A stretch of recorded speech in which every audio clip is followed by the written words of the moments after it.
जय श्रीमन नारायण। ए पर जे टिप्पणी हम करे जा रहल बा रामानुजदास श्रीमान गट्टू वेणुगोपाल स्वामी जी के द्वारा दिहल गयल बा। अध्याय 10 विभूति योग श्लोक 22। वेदानां सामवेदोऽस्मि देवानां अस्मि वासवः इन्द्रियाणां मनश्चास्मि भूतानां अस्मि चेतना। ओम। गीताचार श्री कृष्ण परमात्मा अर्जुन समेत हमनी सबके विभूति योग सिखा रहल बानी। परमात्मा कह रहल बाड़न अर्जुन, हम वेद के सामवेद हई, देवता लोक के इंद्र हई, इंद्रियन के मन हई, सब संवेदनशील प्राणियन के चेतना हई। यही तरह श्री कृष्ण परमात्मा कह रहल बानी कि 4 गो वेद बा, ऋग्वेद, यजुर्वेद, सामवेद और अथर्ववेद। ई चारों में से सामवेद सबसे संगीतमय बा और एकर 1000 गो शाखा बा। श्री कृष्ण कह रहल बानी कि ऊ सामवेद वाले। श्री कृष्ण कह रहल बानी कि सब देवता लोग में ऊ इंद्र स्वर्ग के राजा वाले। श्री कृष्ण परमात्मा कह रहल बानी कि 11 गो इंद्रियन बा। ज्ञान के 5 इंद्रियन त्वचा, आंख, कान, जीभ, नाक और 5 इंद्रियन मुंह जौन बात कर सकेला, हाथ, पैर, उत्सर्जन, प्रजनन अंग और 11वां इंद्रियन मन बा।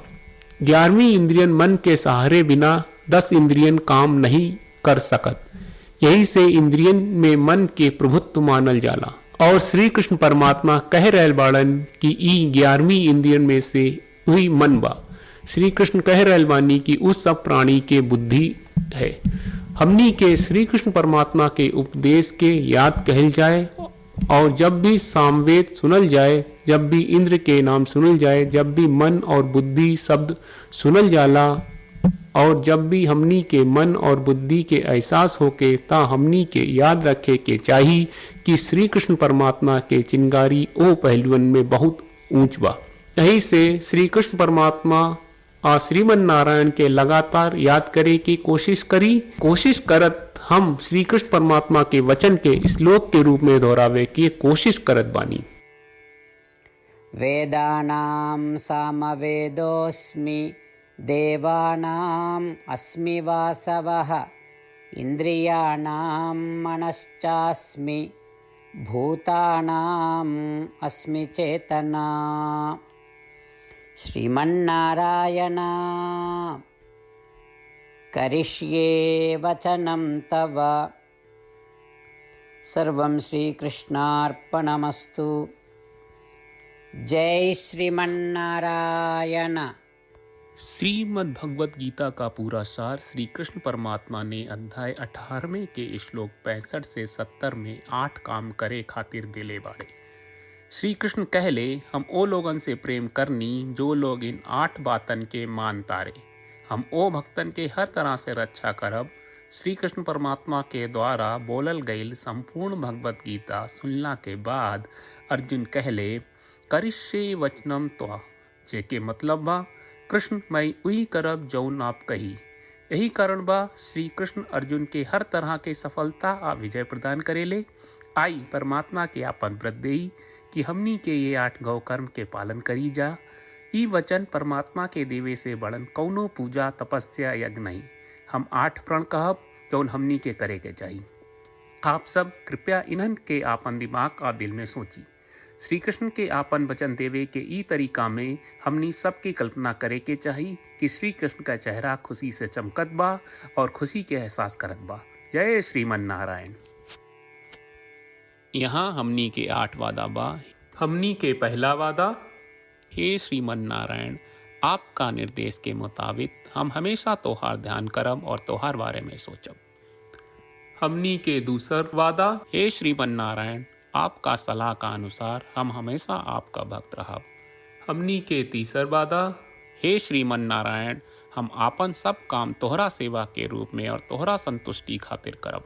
हमनी के चौथा वादा, हे श्रीमन नारायण, जैस की आप माने के कहले रहलू, हमरा बहुत विश्वास बा कि हम आपके होई और हम हमेशा आपन दोनों हाथ जोड़ के आपके नमस्कार करब और आपकी पूजा करब। हमनी के पांचवा वादा, हे श्रीमन नारायण, हमरा के तोरा बात माम एकम शरणम ब्रज 1866 याद कहले, जहाँ आप हमरा के आपन का अर्पित करे का कहा। श्रीमन नारायण, मैं हमेशा तोहरे शरण में रहब। हमनी के छठवां वादा, हे श्रीमन नारायण, हमरा के तोहरा बात माँ सुचहा 1866 याद कहले कि आप हमनी के शोक ना करे का आश्वासन दे रहे बड़े, हम अब और शोक ना करब।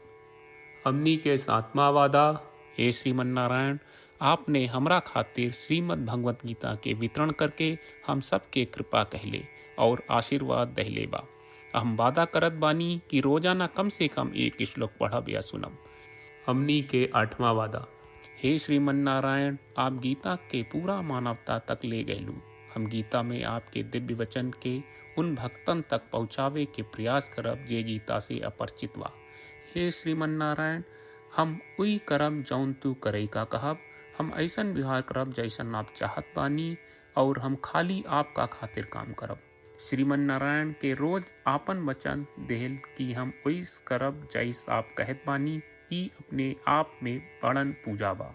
श्रीमन नारायण, करशे वचनम त्वा। श्रीमन नारायण, हम तोरे निर्देश के मुताबिक काम करब।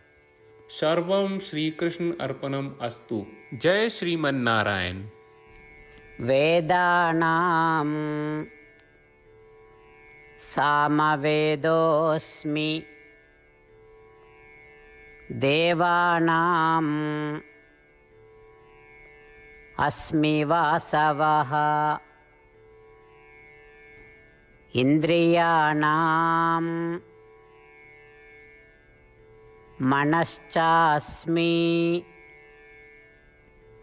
भूतानां अस्मि चेतना। ॐ वेदानां सामवेदोऽस्मि, देवानां अस्मि वासवः, इन्द्रियाणां मनश्चास्मि, भूतानां अस्मि चेतना। श्रीमन्नारायण, करिष्ये वचनं तव। सर्वं श्रीकृष्णार्पणमस्तु। जय श्रीमन्नारायण।